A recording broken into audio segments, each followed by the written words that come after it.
Hello, and with this, we begin the fourth and final volume of Gulliver's Travels into Several Remote Nations of the World by Jonathan Swift. Chapter the first, in which the author sets out as captain of a ship. His men conspire against him, confine him a long time to his cabin, and set him on shore in an unknown land. He travels up into the country. The Yahoos, a strange sort of animal, are described, and the author meets two Winnims. I continued at home with my wife and children about 5 months in a very happy condition. If I could have learned the lesson of knowing when I was well. I left my poor wife big with child, and accepted an advantageous offer made me to be the captain of the Adventurer, a stout merchantman of 350 tons. For I understood navigation well, and being grown weary of a surgeon's employment at sea, which, however, I could exercise upon occasion, I took a skilful young man of that calling, one Robert Purefoy, into my ship. We set sail from Portsmouth upon the 7th day of August, 1710. On the 14th, we met with Captain Pocock of Bristol at Tenerife, who was going to the Bay of Campeche to cut logwood. On the 16th, he was parted from us by a storm. I heard since my return that his ship foundered, and none escaped but one cabin boy. He was an honest man and a good sailor, but a little too positive in his own opinions, which was the cause of his destruction, as it has been with several others. For if he had followed my advice, he might have been safe at home with his family at this time, as well as myself. I had several men who died in my ship of Calenchus, so that I was forced to get recruits out of Barbados and the Leeward Islands, where I touched, by the direction of the merchants who employed me, which I had soon too much cause to repent. For I found afterwards that most of them had been buccaneers.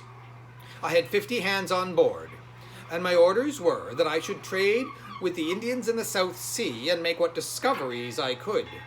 Well, these rogues whom I had picked up debauched my other men, and they all formed a conspiracy to seize the ship and secure me, which they did one morning, rushing into my cabin and binding me hand and foot and threatening to throw me overboard if I offered to stir. I told them I was their prisoner and would submit. This they made me swear to do, and then they unbound me, only fastening one of my legs with a chain near my bed, and placed a sentry at my door with his piece charged, who was commanded to shoot me dead if I attempted my liberty. They sent me down victuals and drink, and took the government of the ship to themselves. Their design was to turn pirate and plunder the Spaniards, which they could not do till they got more men. But first they resolved to sell the goods in the ship, and then go to Madagascar for recruits, several among them having died since my confinement. They sailed many weeks, and traded with the Indians, but I knew not what course they took, being kept a close prisoner in my cabin, and expecting nothing less than to be murdered, as they often threatened me. Upon the 9th day of May, 1711, one James Welch came down to my cabin and said he had orders from the captain to set me ashore. I expostulated with him, but in vain. Neither would he so much as tell me who their new captain was. They forced me into the longboat, letting me put on my best suit of clothes, which were as good as new, and take a small bundle of linens, but no arms except my hanger. And they were so civil as to not search my pockets, into which I conveyed what money I had, with some other little necessaries. They rowed about a league, and then set me down on a strand. I desired them to tell me what country it was, and they all swore they knew no more than myself, but said that the captain, as they called him, was resolved, after they had sold the lading, to get rid of me in the first place where they could discover land. So they pushed off immediately, advising me to make haste for fear of being overtaken by the tide, and so bade me farewell. In this desolate condition I advanced forward, and soon got upon firm ground, where I sat down on a bank to rest myself and consider what I had best to do.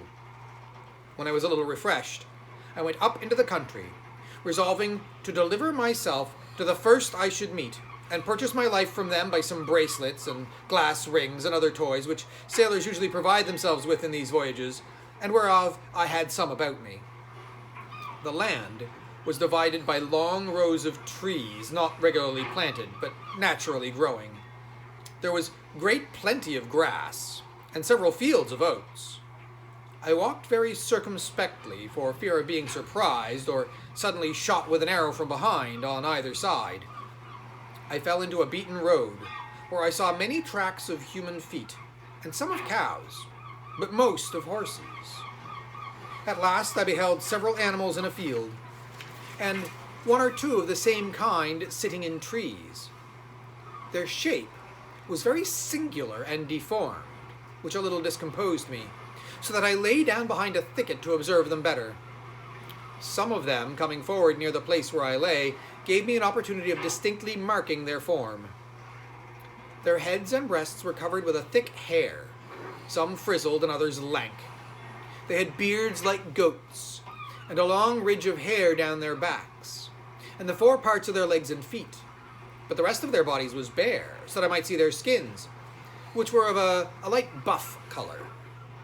They had no tails, nor any hair at all on their buttocks, except about the anus, which I presume nature had placed there to defend them as they sat on the ground, for this posture they used, as well as lying down, and often stood on their hind feet. They climbed high trees as nimbly as a squirrel, for they had strong extended claws before and behind, terminating in sharp points, and hooked. They would often spring, and bound, and leap with prodigious agility. The females were not quite so large as the males. They had long, lank hair on their heads, but none on their faces, nor anything more than a sort of down on the rest of their bodies, except about the anus and pudenda. The dugs hung between their forefeet and often reached almost to the ground as they walked. The hair of both sexes was of several colors, brown or red or black and yellow. Upon the whole, I never beheld in all my travels so disagreeable an animal, or one against which I naturally conceived so strong an antipathy, so that, thinking I had seen enough, full of contempt and aversion, I got up and pursued the beaten road, hoping it might direct me to the cabin of some native. I had not got far, when I met one of these creatures full in my way and coming up directly to me. The ugly monster, when he saw me, distorted several ways every feature of his visage, and stared as at an object he had never seen before. And then approaching nearer, he lifted up his forepaw, whether out of curiosity or mischief I could not tell. But I drew my hanger and gave him a good blow with the flat side of it, for I durst not strike with the edge, fearing the inhabitants might be provoked against me, if they should come to know that I had killed or maimed any of their cattle. When the beast felt the smart, he drew back and roared so loud that a herd of at least 40 came flocking about me from the next field, howling and making odious faces. But I ran to the body of a tree, and leaning my back against it, I kept them off by waving my hanger about. Several of this cursed brood, getting hold of the branches behind, leapt up into the tree, whence they began to discharge their excrements on my head. However, I escaped pretty well by sticking close to the stem of the tree. It was almost stifled with the filth which fell about me on every side. In the midst of this distress, I observed them to all run away on a sudden as fast as they could, at which I ventured to leave the tree and pursue the road, wondering what it was that could put them all into this fright. But looking on my left hand, I saw a horse walking softly in the field, which my persecutors, having sooner discovered, was the cause of their flight.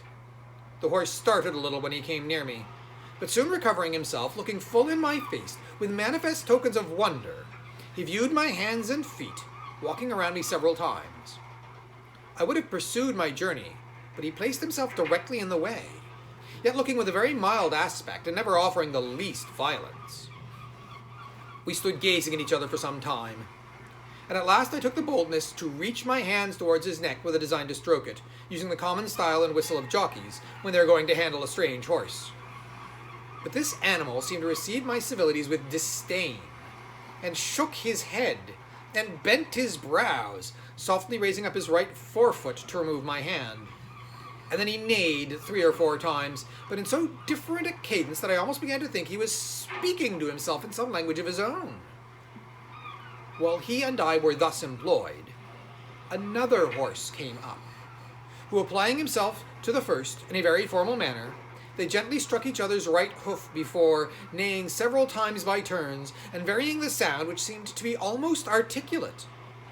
They went some paces off, as if it were to confer together, walking side by side, backward and forward, like persons deliberating on some affair of weight, but often turning their eyes toward me, as it were to watch that I might not escape. I was amazed to see such actions and behavior in brute beasts, and concluded with myself that if the inhabitants of this country were endued with a proportionable degree of reason, they must needs be the wisest people on earth. This thought gave me so much comfort that I resolved to go forward until I could discover some house or village, or meet with any of the natives, leaving the two horses to discourse together as they pleased. But the first, who was a dapple grey, observing me to steal off, neighed after me in so expressive a tone that I fancied myself to understand what he meant. Whereupon I turned back, and came near to him to expect his further commands, but concealing my fear as much as I could, for I began to be in some pain how this adventure might end, and the reader will easily believe I did not much like my present situation.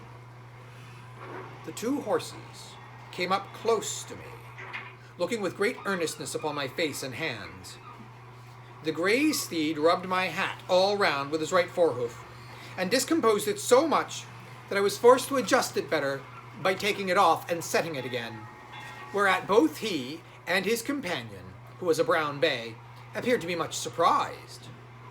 The latter felt the lappet of my coat, and finding it to hang loose about me, they both looked with new signs of wonder. He stroked my right hand, seeming to admire the softness and colour, but he squeezed it so hard between his hoof and his pastern that I was forced to roar, after which they both touched me with all possible tenderness. They were under great perplexity about my shoes and stockings, which they felt very often, neighing to each other, and using various gestures not unlike those of a philosopher when he would attempt to solve some new and difficult phenomenon. Upon the whole, the behavior of these animals was so orderly and rational, so acute and judicious, that I at last concluded they must needs be magicians who had thus metamorphosed themselves upon some design, and seeing a stranger in the way, resolved to divert themselves with him, or perhaps they were really amazed at the sight of a man so very different in habit and feature and complexion from those who might possibly live in so remote a climate. Upon the strength of this reasoning, I ventured to address them in the following manner.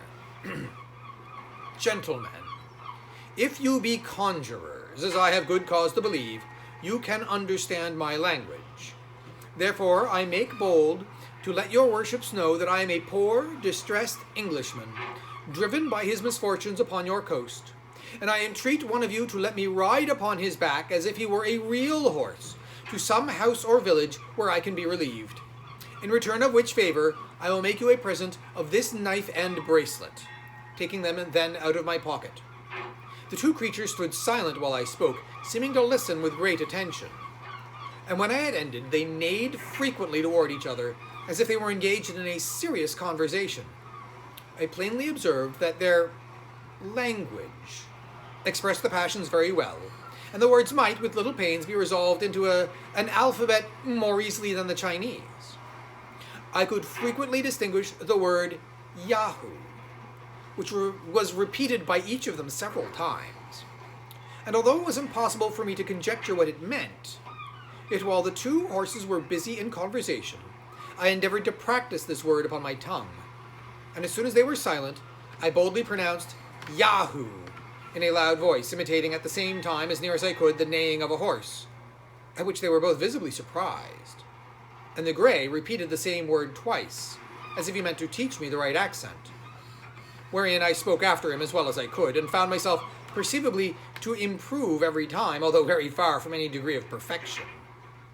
And then the bay tried me with a second word, much harder to be pronounced, but reducing it to the English orthography, it may be spelt thus.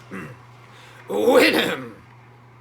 I did not succeed in this quite so well as the former, but after 2 or 3 farther trials I had better fortune, and they both appeared amazed at my capacity. After some further discourse, which I then conjectured might relate to me, the two friends took their leaves, with the same compliment of striking each other's hoof, and the grey made me signs that I should walk before him, wherein I thought it prudent to comply till I could find a better director. When I offered to slacken my pace, he would cry, "Hun, hun!" and I guessed his meaning, and gave him to understand as well as I could that I was weary, and not able to walk faster, upon which he would stand a while to let me rest. And thus the first chapter of the 4th volume of Travels into Several Remote Nations of the World by Lemuel Gulliver, actually by Jonathan Swift.